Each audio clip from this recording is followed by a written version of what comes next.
Halo, perkenalkan aku Jonathan Raffi. Di video kali ini aku akan mempresentasikan atau membahas tentang proses pengolahan kata pada teknologi informasi. Proses pengolahan kata pada teknologi informasi adalah suatu metode yang digunakan teknologi informasi untuk memproses dan menganalisis teks secara komputasional. Yang berarti di sini akan diprosesnya secara komputasi, lagi manual. Di sini apa sih itu pengolahan kata dan apa sih kegunaannya? Pengolahan kata adalah cabang ilmu komputer yang berfokus pada permodelan, analisis, pengolahan teks secara komputasional. Yang sudah dibilang dari awal, di sini kita kan banyak ke komputasi atau komputer. Yang kedua ada manfaat pengolahan kata. Pengolahan kata memungkinkan komputer untuk memahami dan memanipulasi teks serta mengambil kesimpulan dari teks yang diterima. Jadi pengolahan kata ini berguna untuk mendeteksi pola dan informasi penting dalam teks serta mengambil kesimpulan dari teks secara komputasi juga ya. Yang ketiga, pengolahan kata dan AI. Pengolahan kata menjadi dasar bagi pengembang kecerdasan buatan atau AI dalam memahami dan memproses teks secara otomatis. Jadi pengolahan kata ini adalah dasar dari terbentuknya kecerdasan buatan. Jadi tanpa adanya pengolahan kata, mungkin komputer atau AI kecerdasan buatan sulit untuk memahami dan memproses teks secara otomatis. Karena bahasa komputasi dan bahasa manusia kan berbeda ya. Bahasa komputasi itu setahu saya sih seperti 01 dan bahasa manusia itu ya yang bahasa kita lakukan. Pengolahan kata ini akan memproses itu menjadi bahasa komputasional atau bahasa yang mudah dipahami komputer lah ya. Jadi itulah pengertian dan kegunaan pengolahan kata. Next. Nah, di sini kita akan mempelajari apa saja metode-metode pengolahan kata. Banyak ya metodenya ya. Jadi yang pertama ada tokenisasi.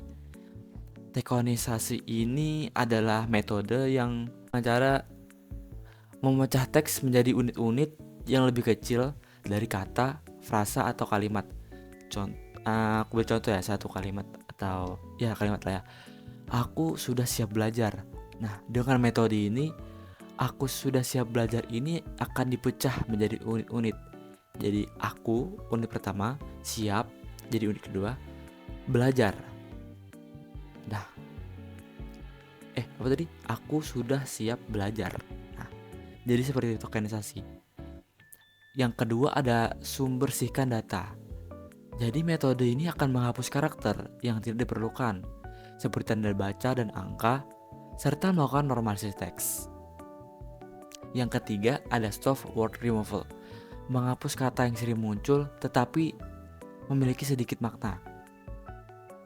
Jadi ya tidak maksimal gitu katanya. Jadi metode ini akan menghapus itu.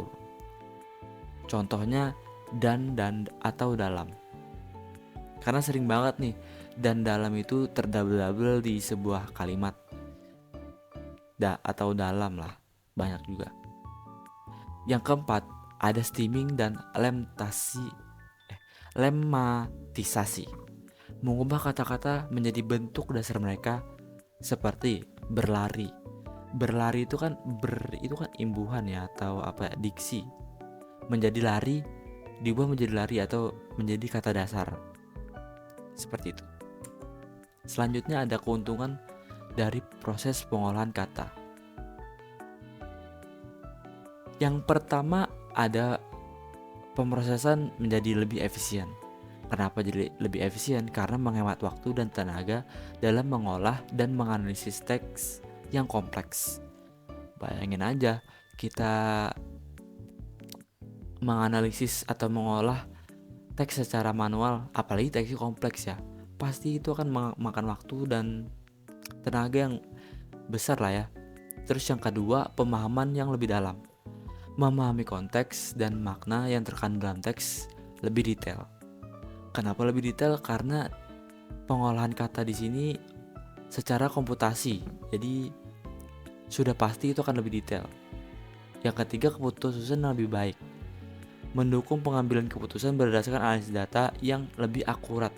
Sama seperti poin nomor 2, dilakukan secara komputasi, maka analisis data akan lebih akurat. Jauh mungkin lebih akurat. Karena namanya manusia ya pasti sering ada miss sedikit lah ya. Nah, selanjutnya kita akan membahas apa saja aplikasi pengolah kata. Mungkin kalian top of mind-nya adalah Microsoft Word. Karena ya setiap laptop atau setiap komputer yang ada di seluruh dunia nih ya, kemungkinan besar itu pasti ada Microsoft Word lah ya. Nah, apalagi sih aplikasi pengolah kata yang selanjutnya, yang pertama ada Microsoft itu sendiri ya, yang sudah kita bahas dari awal, karena sudah menjadi top of mind atau menjadi layaknya Play Store di aplikasi-aplikasi di Android lah ya. Yang kedua ada Notepad.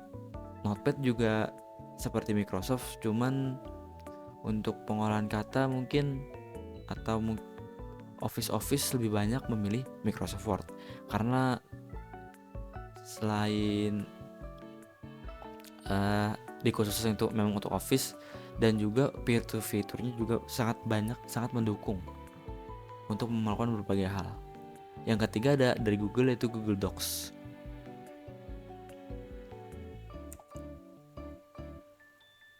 Pemrosesan kata dalam pemrosesan bahasa alam, Natural Language Processing. Yang pertama ada pemahaman teks, membantu komputer memahami teks yang manusia hasilkan. Ya itu ya, karena di sini menggunakan komputasi, jadi harus ada ya konversi lah ya dari bahasa manusia ke bahasa komputer, supaya komputer itu bisa memahami teks yang manusia hasilkan. Selanjutnya ada klasifikasi teks, mendeteksi mengkategorikan teks dalam berbagai kategori atau topik. Yang ketiga ada ekstraksi informasi, mengidentifikasi teks dan mengekstraksi informasi penting dari teks seperti entitas, hubungan antar entitas. Yang keempat ada penerjemahan mesin, menerjemahkan teks dari satu bahasa ke bahasa lain dengan bantuan komputer. Pemrosesan kata dalam deep learning atau pemrosesan kata dalam ke dalam. Pendahuluan deep learning ya adalah cabang dari pembelajaran mesin yang memiliki kemampuan analisis, memproses yang kompleks. Yang kedua ada saraf dalam pemrosesan kata. Yang kedua ada saraf dalam pemrosesan kata. Deep learning menggunakan jaringan saraf tiruan untuk memahami dan menganalisis teks dengan keakuratan yang tinggi. Yang selanjutnya ada generasi bahasa alami. Deep learning dapat digunakan untuk menghasilkan teks yang sama seperti teks yang dibuat manusia, seperti penulisan ulang atau penerjemahan teks. Pengaplikasian pengolahan kata.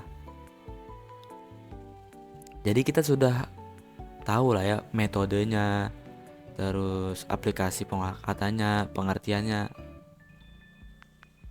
Nah, bisa kita apakan sih kalau kita itu sudah belajar pengolah kata, atau apa sih aplikasi yang bisa kita olah kalau kita mempelajari pengolahan kata, atau apa ya? Apa sih implementasinya dari pengolahan kata itu? Yang pertama, bisa membuat aplikasi atau membuat program untuk pencari informasi yang dapat membantu dalam mencari dokumen, artikel, atau konten yang relevan berdasarkan permintaan pengguna. Karena kan tadi keuntungannya itu kan pengolahan kata itu lebih detail ya. Jadi kita bisa dapat membuat aplikasi pencari informasi yang membutuhkan detail atau efisiensi untuk mencari dokumen atau yang lain-lain ya. Yang kedua ada pengenalan suara. Dengan menggunakan pemrosesan kata untuk mengenali dan memahami perintah suara seperti asisten virtual. Jadi suara yang kita inputkan ke mikrofon bisa dijadikan teks ataupun bisa diolah menjadi sebuah kata atau kalimat yang bisa diimplementasikan seperti subtitle, atau bisa juga digabung pengenalan suara dan pencarian informasi yang bisa menghasilkan seperti Google Assistant ya. Kita inputkan suaranya seperti ke Google dan apa yang ingin dicari, dan Google pun bisa memahami atau bisa mengeksekusi suara yang sudah diproses juga dengan pengolahan kata menjadi sebuah perintah, dan ya dapat outputnya itu sebuah konten atau sebuah artikel berdasarkan apa yang diucapkan oleh si pengguna. Yang ketiga dari ringkasan teks otomatis, menyederhanakan atau mengekstrak inti informasi dari sebuah teks yang panjang dan rumit. Ini tadi sesuai dengan keuntungan yang bisa menganalisis lebih detail ya. Itu bisa kita diimplementasikan ke ringkasan teks otomatis. Itu sebuah ya gambaran lah ya apabila kita bisa atau memahami tentang pengolahan kata ini. Jadi kita bisa membuat aplikasi-aplikasi yang berguna dan bermanfaat lah untuk masa depan atau kedepannya. Jadi kesimpulannya, pengolahan kata memiliki peran yang penting dan vital dalam teknologi informasi. Dengan memproses, menganalisis, atau mengolah teks secara komputasional, kita dapat memahami dan menginterpretasi dan menghasilkan informasi yang berharga dari teks yang kita miliki. Jadi itu saja dari video ini, atau sekian dari saya. Terima kasih.